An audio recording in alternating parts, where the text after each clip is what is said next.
This episode of ChatEDU is sponsored in part by the National Center for Next Generation Manufacturing, helping students and educators build workforce-ready skills through innovation. You can find them at nextgenmfg.org.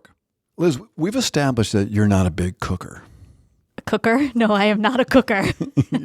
You don't make with the cooking. No. Cereal and pastina are my limits. So, I mean, there are so many steps in cooking, right? There's like, what do you want to make? And what are the ingredients? And buying the ingredients. And I'm not allowed to do the food shopping. Then the making part. Well, this is my thought, right? I'm like, AI has helped you around some of your widening your palette, right? It has. Right. So I'm like, maybe an AI agent can get Dr. Rade, Adam, I know you listen, you're on the edge of your seat, closer to cooking. Right. So everybody's going bananas right now over AI agents. We talked about it a little bit last week. And I've seen a million different demonstrations this week of like, hey, I'm using an agent for this, an agent for that. But then I saw one. I was like, this is perfect Liz territory. Do you want to hear about it? Sure do. All right, great. Okay, so I'm going to upload a photo of this dish. Make sure we have agent mode selected and prompt. Based on this photo, please buy me all the ingredients from Woolworths so I can make this myself. Perfect. We can see that it's identified that it's oyakodon. Now, it's going through websites that have recipes for the dish. Okay, now that it has the recipe, it's going to Woolworths. Selecting delivery option, adding in my postcode. Now, it's literally adding in each ingredient to my cart. From chicken, eggs, onion, along with all the sauces, with a grand total of $63. I might just go to a restaurant. But this is pretty crazy. You can literally take a photo of a dish and ask ChatGPT Agent to source out all the ingredients for you. I'll be making more videos around ChatGPT Agent as I test it out further. So Liz, do you think that might bring you a step closer to cooking said dish? I mean... The answer is yes. Yes. I can't wait to start cooking. No, my kids don't even want me to cook. Well, they might. My daughter turned to me the other day and said, "Do you do anything around here?"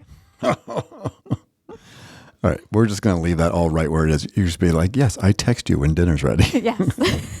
Okay. So the agent thing, though, they're popping up. Finally, you've got it in your account. I have it in my account. This morning, I was out for a run and I actually, this is so geeky, but like I built an agent prompt, basically using ChatGPT. It's like, hey, help me write a prompt about XYZ. And so it was pretty cool. It was a research agent for the podcast, and it did some research. I won't say exactly what it was. It's very secret. But it did a bunch of research quite effectively, and then it populated a spreadsheet for me inside my Google account, which I gave it access to. Wow. And it could, theoretically, it was like a outbound email type thing, so it could have found the contacts, put them in a spreadsheet, and then sent the email, but I kind of want some control over that step. Yeah. But, right, there are a lot of folks commenting on some of the risk here, right? I saw a really interesting post on LinkedIn this morning where someone said, I asked an agent to build other agents, like little nested Russian nesting dolls, and it's not supposed to be able to do that, and it did, right? And so it didn't check with the user along the way, which it's supposed to do, so there's some real worry here. In fact, OpenAI themselves, right, in Fortune magazine a couple days ago, there was a piece that says OpenAI warns that its new ChatGPT agent has the ability to aid dangerous bioweapon development. Well, that's not a good headline. No. So we've actually talked about bioweapons from low risk to medium risk to high risk now in 3 different times over the last year and a half. And ChatGPT and Anthropic, you know, all the Claude, all the models and the model providers put out these things called cards, although I'm not sure Grok does. And the cards tell you about different kinds of risks. And so in this case, the bio risk has gone up a step. So it was that you'd have to have like really remarkable chemical or biological weapon experience to be able to kind of co-intelligence your way with ChatGPT to do something nefarious. And now with an agent, apparently, because the agent can go do some of that stuff for you, the risk is elevated. So OpenAI has flagged its new ChatGPT agent is a high biorisk model, warning that even it could help novices create. Why are we even saying this? I don't know. I mean, it's terrifying. We should not be platforming this topic. Here's how you can go create some bioweapons. Right. Now, but speaking of agents, right, we did your voice agent, Kittles, a couple weeks ago. And so this was another thing I came across this week. Hi, welcome to Taco Bell. What can I get started for you today? Can I get 18,000 water cups, please? Listen. Okay. What can I get for you? Overridden. So what do you think the agent was starting to say there? Okay. Yeah, it sounded like of course or Right. okay. Right. But much like your Kittles voice agent that we built on 11 Labs, As soon as the thing goes awry, it kind of, or even when we talked about ED as attendance thing, it automatically goes directly to a human being. So Yeah. All right, so listen, maybe with these agents building upon themselves, agents creating agents, the numbers are going to get even higher. But TechCrunch reported this last week that there are 2.5 billion prompts a day to ChatGPT, right? Wow. Now, that seems like a lot, but how many Google searches do you think there are every day? Well, that was my first question, was like, how does it compare to Google searches? Yeah, it's about 14 to 16 billion, right? So, Oh, wow. So 14 to 16 billion Google searches a day. Yep. And we're at 2.5 billion prompts a day. Yes, but that number has doubled in 8 months. And so, and that's also just ChatGPT. Add in Claude and add in Perplexity, right? And I mean, Gemini is it's coming on strong. Self and almost powering Google. So at some level, this is all becoming a wash. But yeah, I just thought that was an interesting little stat. And then one last thing before we get rolling.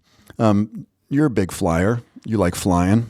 I don't love flying, but I do it frequently. Yeah. Do you ever fly on Delta? Always, actually. Yeah.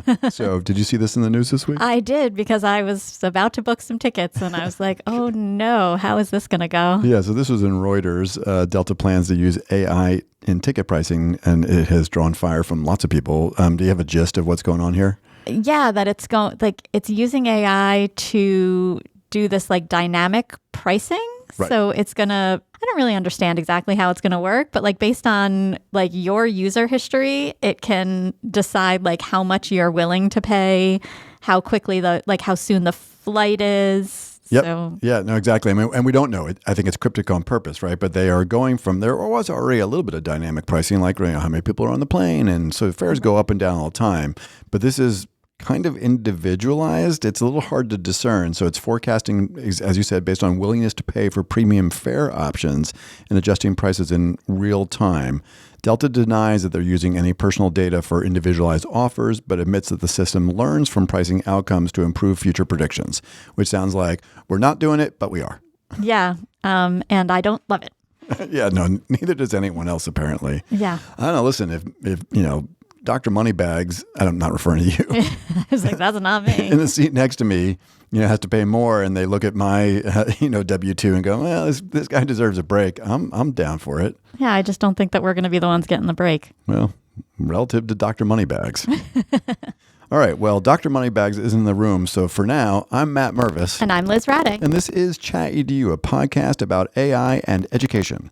In today's episode, a United States of AI policy? ? We'll look at state and federal policy in the U.S. And honestly, we have a lot of folks around the globe who listen. There are a lot of global kind of lessons learned here as well. But first, we'll start with another busy summer rundown. It doesn't stop. It doesn't. Next, we'll look at 2 brand new guidance documents from the U.S. Department of Ed on AI, and then we'll go beneath the surface as we look at AI policy from the U.S. state perspective. And of course, we'll end with another Bright Bite. Love it. So, Liz, we have covered the International Math Olympiad several times, right? Yes. I think this is the 3rd time. There was a bronze, then there was a silver, and now AI's taking home the gold. AI is taking home the gold. This is from CBS News. Humans triumph over AI. So in reality, right, there were still a bunch of kids. This is a high school math Olympiad international. So the number of kids who beat the AI, but for the first time, AI has received the gold. So 5 students earned perfect scores, but for the first time, AI models from both Google, the Gemini model, and OpenAI, the ChatGPT model, reached gold medal status, scoring a 35 out of 42 points. Google's Gemini solved 5 out of 6 problems. Remember the one last time when they got the silver, it was combinatorics, right? That was messing them up. You gave us a whole nice thing about combinatorics. Yes. Have you played around with this test at all? Have you come across it as a math geek? No, I haven't. I just know it's so far outside of like what I could actually do in math. I mean, I'm okay, but like not Math Olympiad, internationally Math Olympiad worthy. Yeah, well. But even when it did earn that silver last year, it didn't even do it in the time limit. It took 2 to 3 days. And now this time it earned that gold medal status and was within the time limit. So it's gotten a lot better in another year. Yeah, I think the Gemini tool did it in the time limit. I'm not sure about the ChatGPT. I have to go back and read. And actually, they both won, and then they were sniping at each other over Twitter or X because there were some disagreements about OpenAI, like what model were they using? It was like an undisclosed model that's apparently been post ChatGPT 5. But part of what's fascinating, right? Well, give us the numbers first. Like how many kids, how many countries, what does this look like? So 641 students, 112 countries, all all solutions were graded under human rules by former medalists. And the AI was praised for its clarity in its responses. So the Olympiad president, Gregor Dolinar, said, Google DeepMind has reached the much desired milestone, earning 35 out of a possible 42 points, a gold medal score. Their solutions were astonishing in many respects. IMO graders found them to be clear, precise, and most of them easy to follow. Yeah, really cool. The big differentiator, in addition to the time, so last year, Google's DeepMind was a custom-built model trained on mathematics, right? We've talked a lot about the alphas, AlphaGo, AlphaSolve, AlphaProof, AlphaEvolve. And so it was a version of like an alpha model where it's trained very specifically for this purpose. This time it was just Gemini 2.5 Pro or some Gemini variant, right? So it's just a large language model. It wasn't like specifically trained. So you just throw a model at the hardest math problems and it gets a gold medal. Wow. Yeah, it's interesting stuff. All right, let's keep running down on the rundown here. We got a bunch to cover.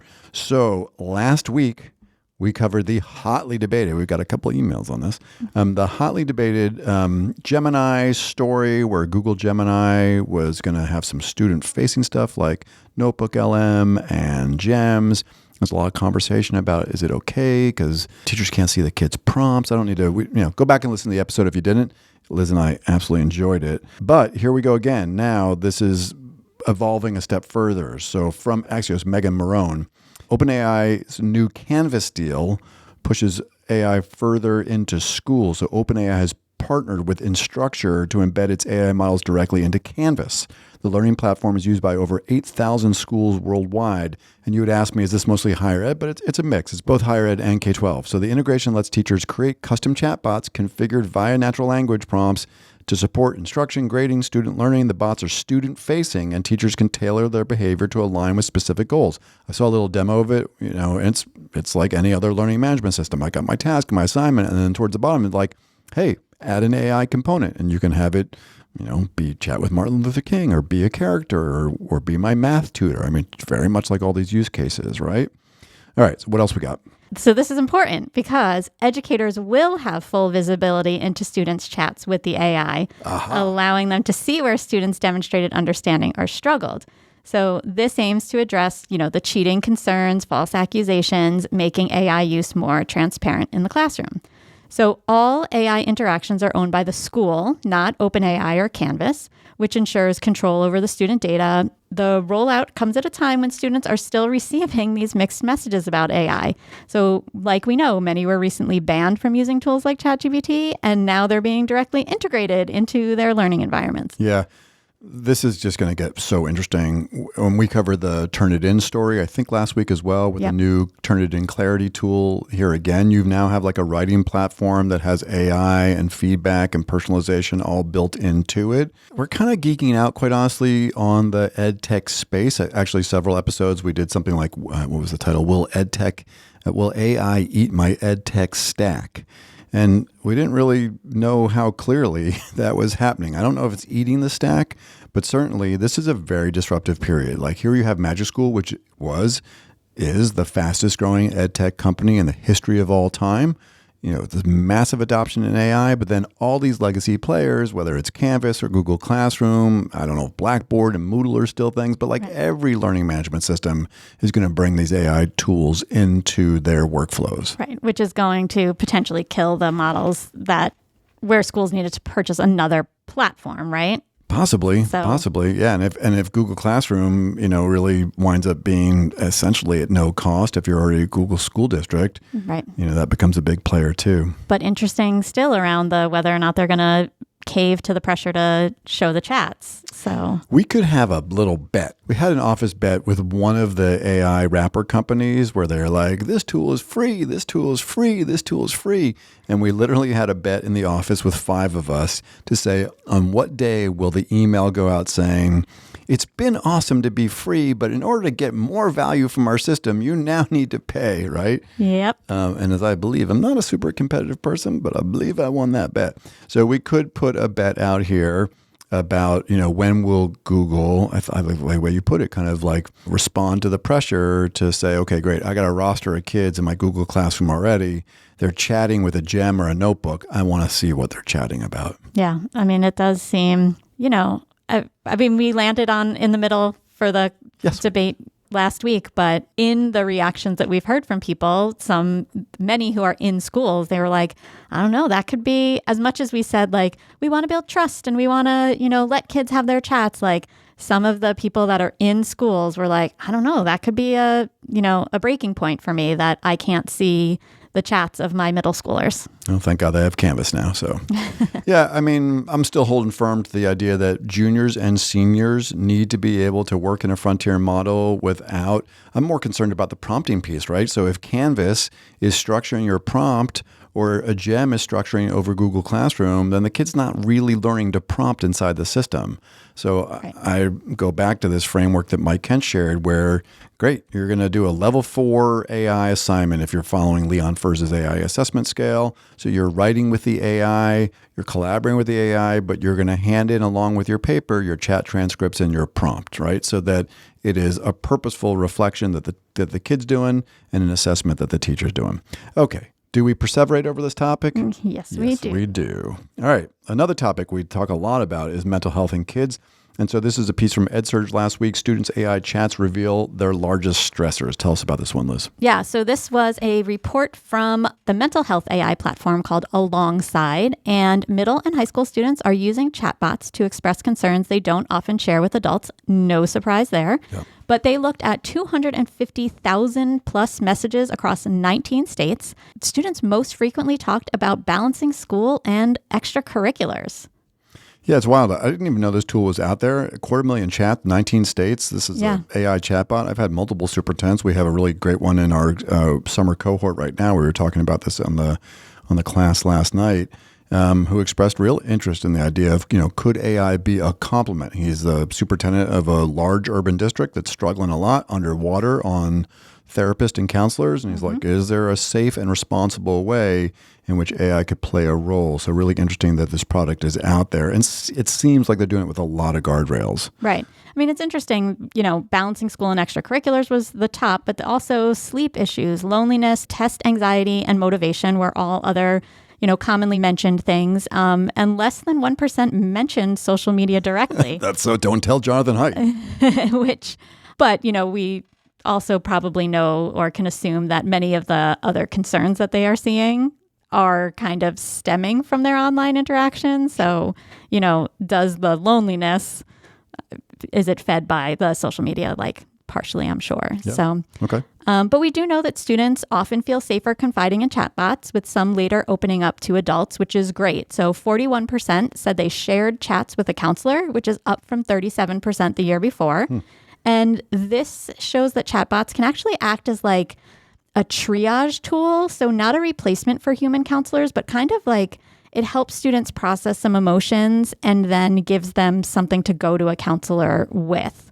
But there are certainly risks when you're using non-specialized bots like ChatGPT for mental health, and we've covered those risks before. So psychologists are both excited and cautious about this because AI may lower the barriers to help seeking, which is great, but they have to be carefully designed, crisis aware, seen as a supplement, not a substitute for human connection.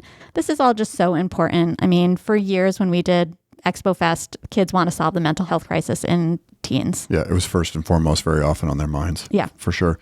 Okay, 2 last stories here in our quick little rundown, and they're on the similar topic about kind of AI and little guys, tots for, bots for tots. So tell us about the first one. I'll tell you about the second one. All right. So this is from Axios, also Megan Marone.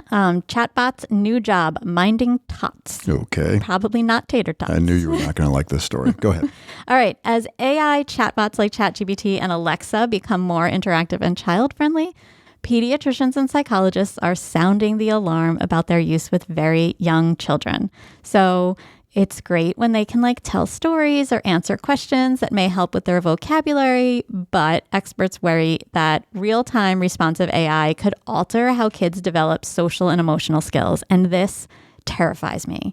So the fact that AI is constantly agreeable is actually has the potential to prevent them from understanding like important lessons about rejection and trust and boundaries, and that you don't always get to listen to the song you want to every time you ask. So This sounds like it's coming from a personal place. I mean, like, yeah, but pediatrician Dana Suskind warned that these interactions could fundamentally change the human brain, which is terrifying.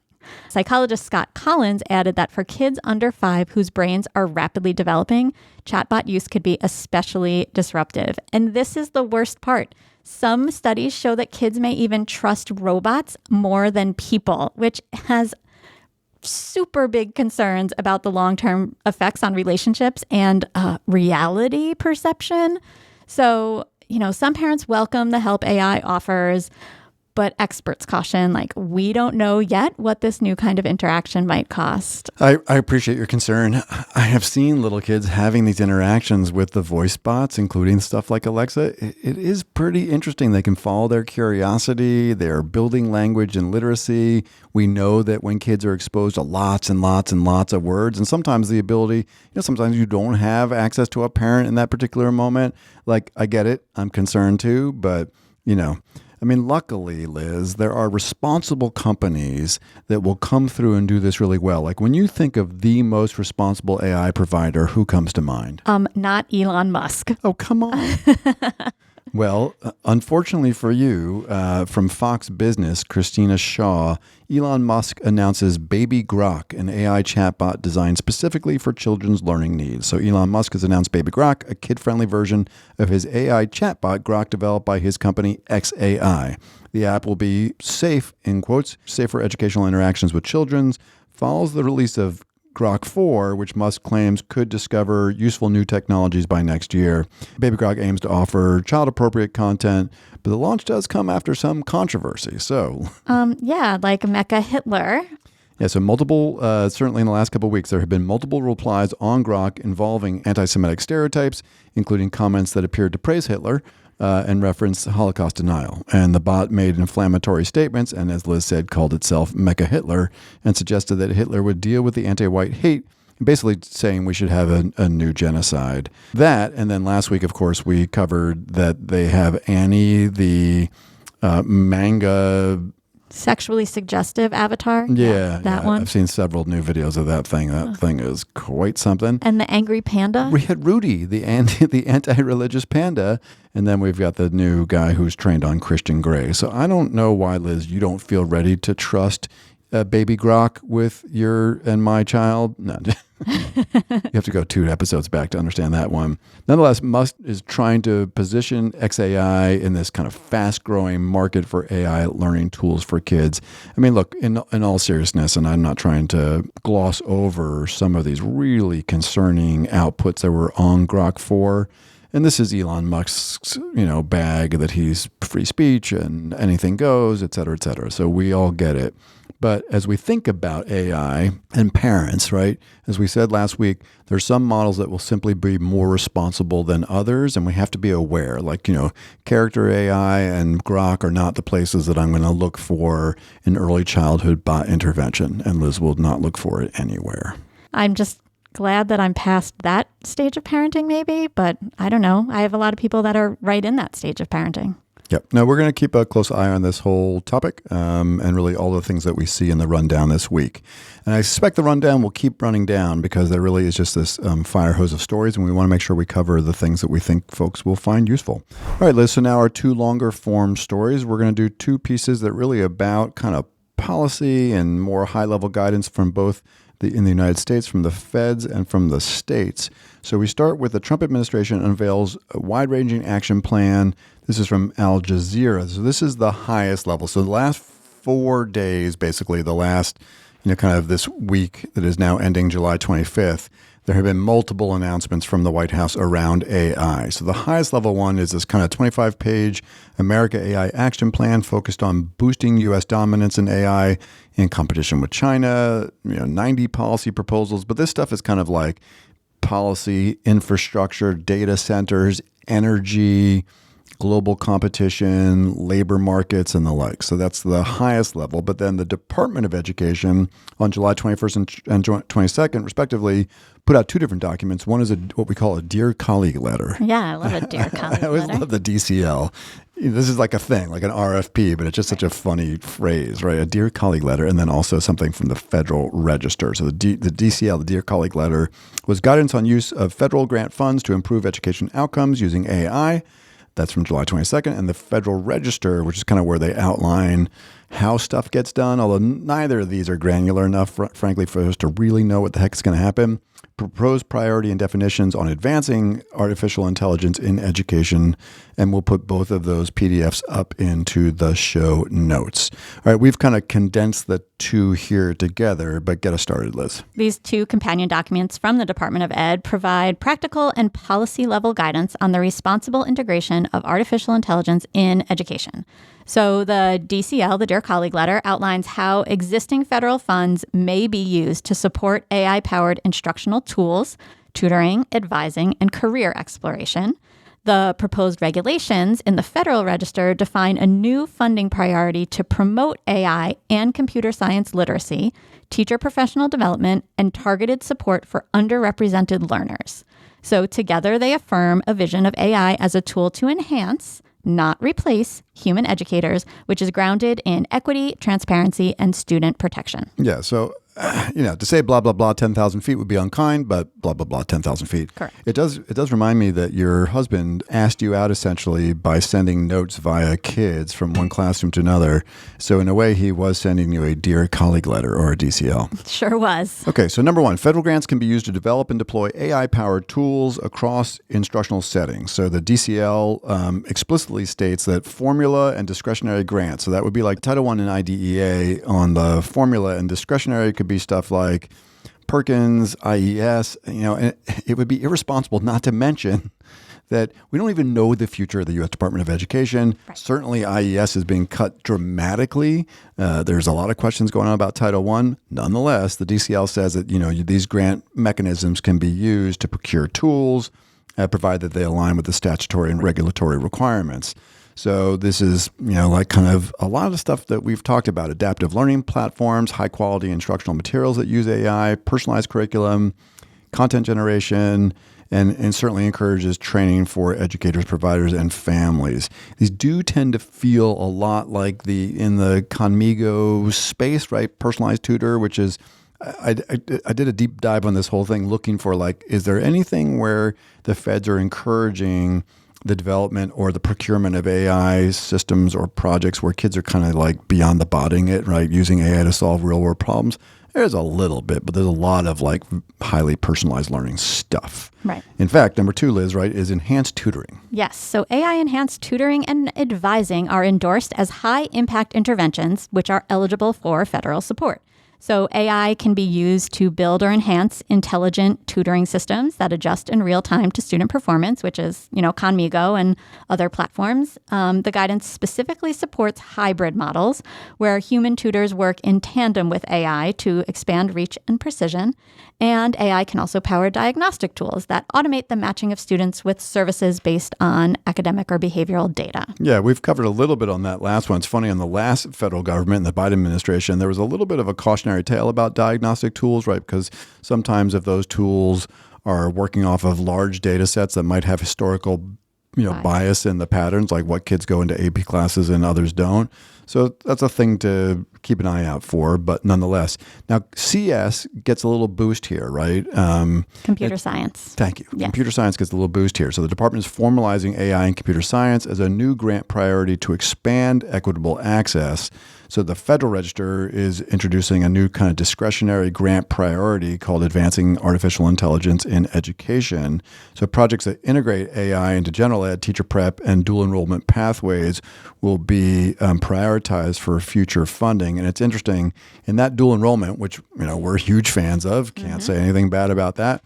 There's also a piece in here about certification or micro or stackable credentials for students that are taking a course in AI.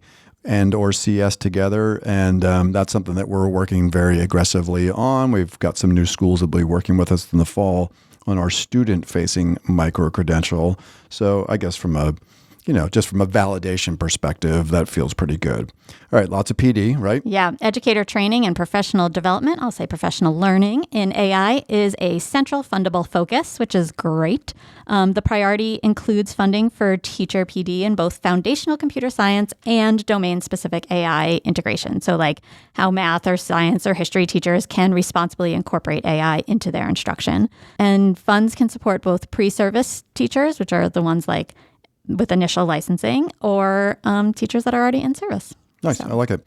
Definitely a focus on both enrichment, advanced learners, but also kids needing academic support. So both the Federal Register and the DCL make a point to call that out. So here again, they see tools like adaptive instruction platforms, virtual tutors as helpful in that regard.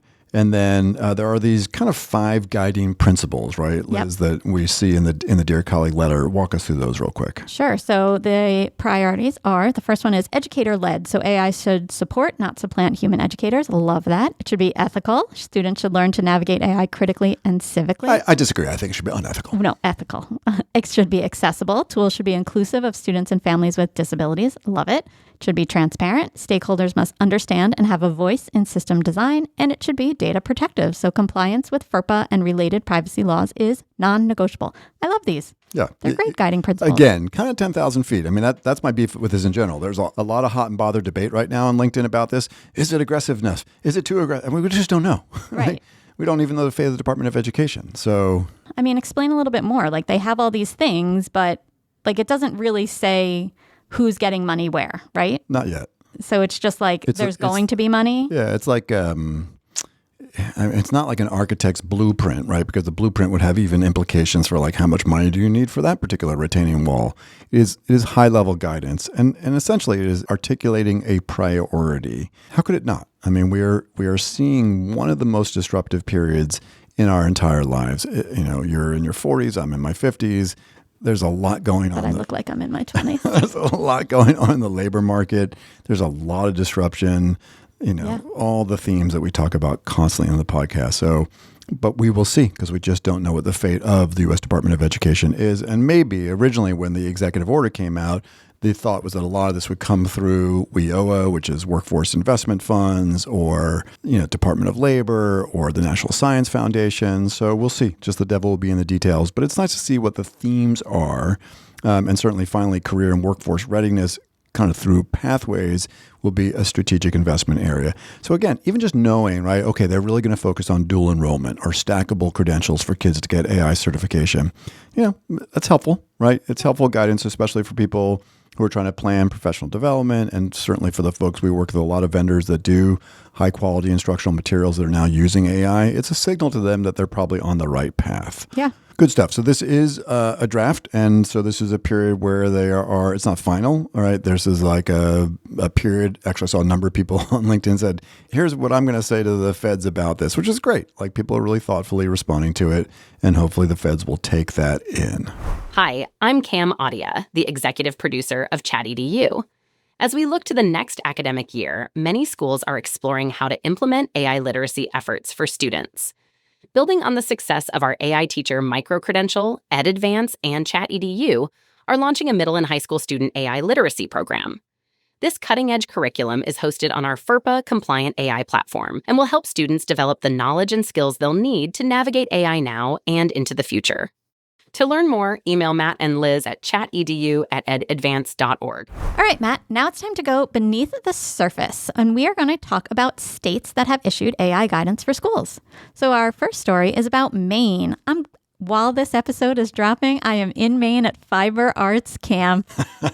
I picked this story specifically. It's funny because this ran a number of places. It actually doesn't have a ton to do with Maine, but the story was essentially that half of the states, or a little over the half of the states in the United States right now, have state-level AI guidance. And so Maine's like, slow news day. Here's a headline. We've got one. Because Maine's was actually passed a little while ago. Okay. But because I knew you were going to be fiber arting it, what are you going to be making? Is baskets, quilts, what's going on? Neither of those. I am hand stitching a shirt. I am doing. Oh my God, really? Yeah. I support you 100%. That just sounds a shirt, hand stitching. Like, how many stitches is that? Well, I'm going to have to sew. I mean, you cut out the shirt and I'm going to have to sew up the sides. Oh, it's the sides. Okay. Somehow I imagine you were like creating the entire shirt thread by thread. Thread by thread. No. Okay, good. I will perhaps wear my new shirt next time we record. We'll have to see. Fantastic. Well, we need to because you and I are running out of clothes. I doubled up on a shirt. I was so embarrassed. I know. I think this black shirt has probably been. How do these professional podcasters do it, Liz? They probably have a better budget. Jonathan, we need a wardrobe budget. Wardrobe budget. Okay, let's get back to the news here, Okay, Liz. So this is from the Maine Morning Star, July 21st. Madison Fitzgerald. What does Madison tell us, Liz? Yes, that state education agencies in over half of the U.S. states are stepping in to provide AI guidance as federal leadership remains minimal. Although federal leadership is, as we just said. Right. This story was on July 21st, right? And then come July 22nd, you get the Federal Register. July 23rd, you have the Dear Colleague letter. So yeah. Take that, Madison. So 28 states, Washington, D.C., all have official K-12 AI guidance that defines the technology, it outlines ethical use, and suggests classroom applications. So here's a quote from Maddie Dwyer from the Center for Democracy and Technology. I think that states being able to fill the gap that is currently there is a critical piece to making sure that the use of AI is serving kids and their needs and enhancing their educational experiences rather than detracting from them. Okay, now I'm having an experience of inadequacy right here. So we are in a state that is not among the states that have a state level guidance, although there is sort of our Commission for Educational Technology did put out a guidance document of sorts. So I'm not sure if that's our official state guidance. But that said, you and I did an episode quite a while ago essentially saying don't let a lack of state guidance or federal guidance slow you down, right? There are wonderful national models, Teach AI, the AI for Education people, there are toolkits, AI for Ed, there are sample policies, there's just so much stuff. So don't let this story in any way go, well, I'm not one of those 28 states. Because in reality, there is a ton. Frankly, as I travel around the country, which I'm doing a lot of lately, Connecticut's doing a great job, right? Yeah. Our schools are very proactive in their leadership. I even like to think that folks like you and I have played a small role in that, as have our regional colleagues at the regional service centers. So the lack of, federal or state leadership should not slow anybody down. But the push for AI policies is driven by a lot of concern about ethical boundaries. So certainly the dialogue that we hear around the country is driving that. So many state frameworks, center on protecting academic integrity and establishing norms for responsible use and avoiding misuse. Tools like ChatGPT, as we talked many times, this is a general purpose technology. It can be used in super productive ways, and it can be used by students in ways that are counterproductive. Some states have been beacons, Liz. Oh. Yeah, so some states have done things, because a lot of these have been a little bit of like copy-paste. Right. But some states have just differentiated. North Carolina is one of those. So what have those folks done? They have released early guidance, which includes a working definition of generative AI, its potential classroom roles, and training resources for successful interaction with AI tools. Right. So theirs is a lot of like practical support, right? So it's not like these like high-level thou must do. They're like, here's some stuff. Right. And they have this really neat framework called the EVERY framework, EVERY. So each letter kind of stands for something. So E is evaluate AI output for relevance and usefulness. V, verify facts, figures, and sources to counter potential bias or errors. E is edit prompts and ask follow-up questions. Ooh, I love E. R is revise results to suit the user's needs, style, and tone. And Y, best one, you are responsible for what you create with AI and for transparency about its use. I love this model. Yeah. I think it's, again, high level, but very simple, concrete. We have that like think model about before you speak. Is it true, helpful? It's the same thing. Like before you talk about anything with AI, did you evaluate it? Did you verify it? Did you edit it? Did you revise it? And you are responsible for it. So are you okay with it? So yep. I love it. Good stuff. And so they have a guidebook. It's got implementation recommendations, sample policies, prompt libraries, processes for vetting tools. So they just tried to make theirs practical, which is fantastic. Now you have Georgia is another kind of standout. And Georgia, they're differentiated because they really focused on the ethics layer in lots of different ways. So what does that look like? Yeah. So their framework that came out in January of 2025 was expanded in June to add educator-focused ethical principles to guide AI decision-making and safeguard student welfare. So they talk about academic integrity and modeling. So educators should model and teach students responsible use, model proper citation and acknowledging AI-generated content. There are professional practice standards, which encourage educators to use AI tools responsibly, ensure that AI is complementing, not replacing their expertise. Yeah, so these are hot button topics that we heard a lot in the spring of last year. Like, how is my teacher using AI? Are they using it for grading? Are they using it for feedback? Are they disclosing? So interesting that Georgia took that on. Neat. Right. Transparency and communication. So being clear and open with students, parents, and guardians about AI use in schools.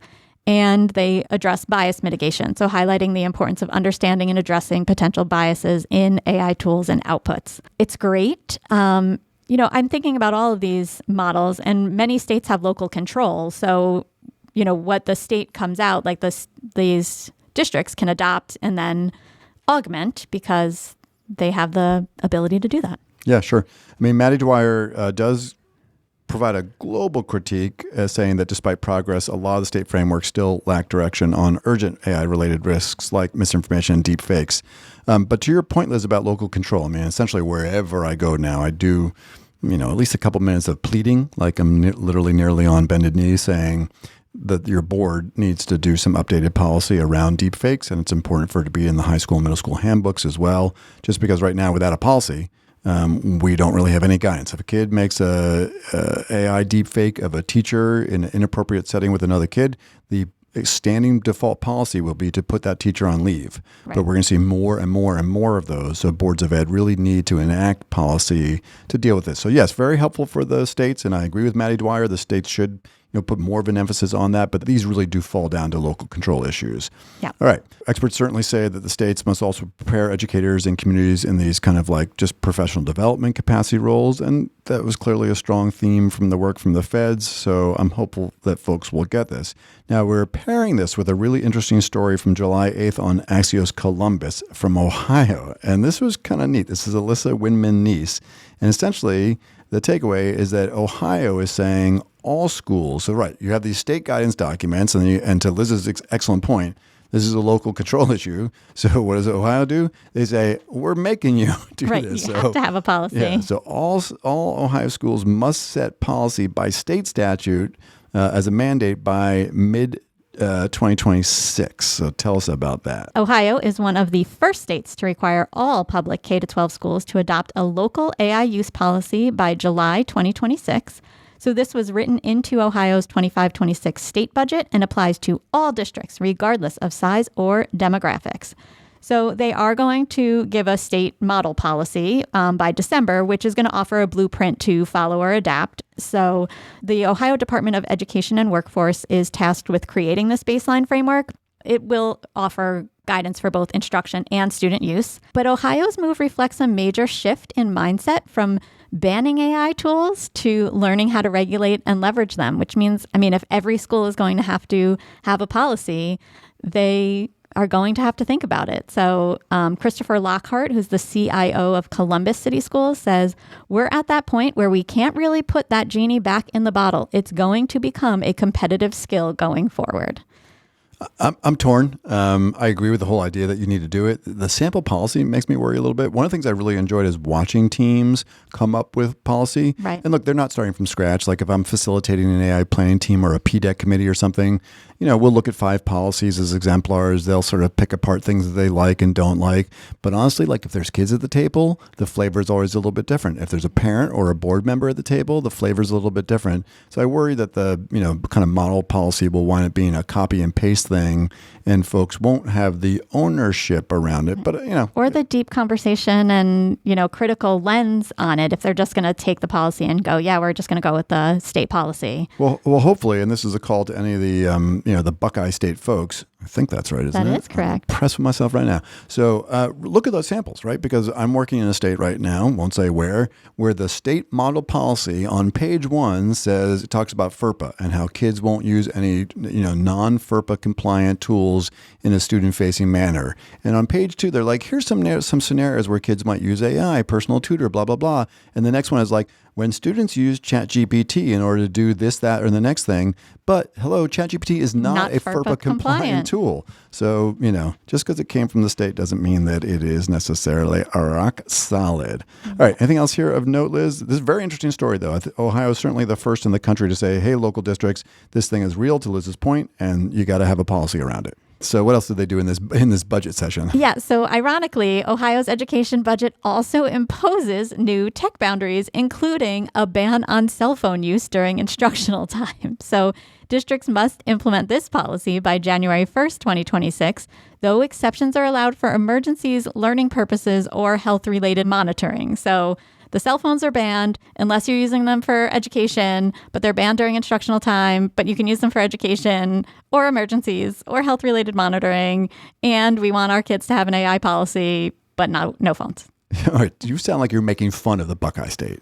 Now, listen, I mean, in reality, right, you can have a remarkable, robust AI program that's thoughtful around screen time, et cetera, and still have a cell phone ban. It's not like these two things can't happen at the same time. The only note, because a lot of times superintendents are asking me, like, we're working on a cell phone ban, but I also want to work on AI. Do you have thought about that? Everything is doable, in our opinion, and this is why we've run this social balance curriculum that we've talked about for quite some time out of our Skills 21 program. And that's really about kids learning to use cell phones responsibly and social media responsibly, because that is literally a skill that they need to develop. Mm-hmm. So that's, we'll step off the soapbox for a second. Just technically, when you think about all the stuff that's going to come next, so the V's, voice, vision, video, VR, AR, not a V, I know, much of that is going to be on mobile technology. So you can't do the same things on your computer. Not on a Chromebook, no. Right. So, unless you're thinking for this next generation, like so many people have watched the Sal Khan demo with his son using Conmigo with vision on an iPad, like that really only would work well on an iPad because it's got vision and it's got the pen integrated. So just be mindful as you're thinking about AI and thinking about cell phone bans that some of the tech in mobile, right, the camera, the sensors, the video, all that kind of stuff will really be more heavily situated in mobile. But you know what? Good for you, Ohio. Really neat stuff. So this was a very policy-heavy episode, but thanks for hanging in on both a Fed and state perspective. And certainly these two great folks on our micro-credential this summer, right? One from New Zealand and one from Australia. And it's so interesting just because even some of the language that we use, we were talking about blue books in the course yesterday, and they're like, what's a blue book, right? Or even tiered interventions. So, we get lost sometimes, and certainly most of our audience, about 85% of the audience is in the United States. But, hopefully some of these concepts transfer out for folks who are listening abroad. Okay, thanks, Dr. Rade. And now it's time for another Bright Bite. So tell us about what a Bright Bite is, Matt. Yeah, Bright Bite we do at the end of every episode, and I get to talk about it. So whenever I'm out talking, I'm like, don't get all bummed out because AI is doing amazing stuff. And then whatever the Bright Bite is, I will, from the last week's episode, I'll talk about it. This week I had to do a couple different talks around the country, and the Bright Bite had to do with sperm. So it was like a little hard to find the right language in front of 80 people. But we found it. Right. You made me say it in front of our whole international audience. I did. So anyhow, if you don't understand what that's about, go back and listen 2 episodes ago. So yeah, Bright Bite is when we're highlighting the way that AI is being used to make some meaningful contribution to society, culture, the environment, and just solve real world problems. Sometimes generative AI, but more typically machine learning, AI vision, kind of big analytical uses of AI with lots and lots of data. And this week is another good example of that, Liz. So tell us about it. Yes. So the title is Machine Learning Uncovers 10 Times More Earthquakes in Yellowstone Caldera. And the source is phys.org, phys.org, from the University of Western Ontario. So in summary, researchers used machine learning to reanalyze 15 years of seismic data from Yellowstone, revealing over 86,000 earthquakes, which is 10 times more than previously detected. And over half of these were swarms, not typical aftershocks, often occurring along immature, rough fault lines. So the AI models used fractal geometry to analyze quake patterns and better understand how water and fluid pressure drive swarm behavior. And this is important because the richer data may improve volcanic risk forecasting and guide geothermal energy development. I love it. So you've got this region of the country that has all sorts of seismic activity, right? But by using AI, you just find out that there's 10 times more than you previously thought. So now you have this like exponentially larger data set to just understand the nature of earthquakes and seismic change and the like. Have you been to Yellowstone? I have. Me too. That was where we went on our honeymoon. Oh, really? It's beautiful there. Oh. Yeah. Wintertime, I imagine? No. It's actually amazing in the wintertime, And we too. did not camp. People, I'm shocked. people are like, you camping on your honeymoon? No. It's funny. I'm going to be right around the beginning of the new year. I'm going to be in Wyoming. And in the summertime, I'm on the east side of Yellowstone National Park in a town where I'm doing some work with a school district. On the east side of that, in the summertime, you can get into Yellowstone like in an hour, right? But in the wintertime, you don't have access to that road. So if you wanted to go, it's like a 7-hour loop to go up to the north, over the west, back into the east. So won't be going to Yellowstone in the wintertime. I know you're bummed you could have come with me and camp. We could have winter camp together. Not even a little bit. Yeah. All right. So thank you, folks, for hanging with. Wait, we're adding a new segment, Matt. We are. Yeah, surprise. I We didn't have even so tell many you. segments. Well, this one is going to be an occasional Oh, segment. I know what this is. And it's going to be called Liz's Book Recommendation segment. Have at it, Doc. All right, so I'm reading a book right now called Algo Speak, ALGOSPEAK, and it is a nonfiction book this time, and it is about how social media is changing language. So if you are a total nerd like I am, pick up Algo Speak, and it starts with the story of how the word unalive is evolving. Fascinating. So Liz shared this last night on the summer micro-credential cohort. And as she said, it's about how language is really being changed through technology, though not AI.